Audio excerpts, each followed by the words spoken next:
Hey guys, it's Diesel3016 here. So just a moment ago, I was just running through my older videos, especially when I clicked on the link on Planet Minecraft for my Hogwarts project, which brought me to a tutorial. After like a minute in, I started to realize that I accidentally clicked Command I, and you probably saw my little mistakes. So basically, this video is basically gonna show you how to enable and make a library folder visible on your Mac on your home folder.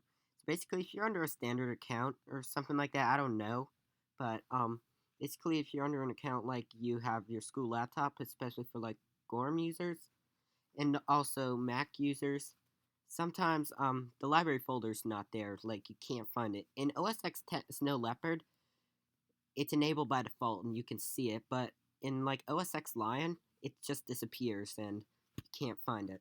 Well, there's a solution to that. So you gotta make sure you're going to Command, and you click Command Shift H, or you can go into Go and then click Home if you're not a command user. Like you're not a shortcuts person. So anyway, once you get to the home screen, you're gonna be seeing something like this.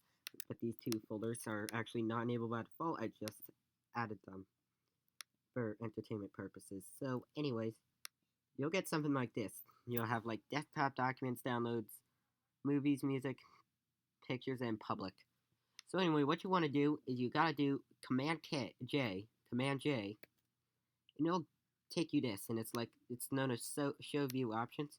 You can also go here and you can like show view options, which it's now hide view options because I already showing it. Then what you want to do is basically, this does work on macOS High Sierra, by the way, so I want to make sure you're clear on that. So anyway, what you want to do is you want to go to the second to last section. The last section is not the empty one, but this is the last section. This is the second to last. You want to go to the third checkbox down and click Show Library Folder. And then, as you can see, the library folder can now be shown. And then you're on your way. You can close out of that and you can like go into application support and then Minecraft. And then you can like put your relevant files. So anyway, that's it for me. That's all I'm going to tell you. Sorry for the mistake that I made earlier. It's that I just couldn't tell at the time. So anyway, have fun.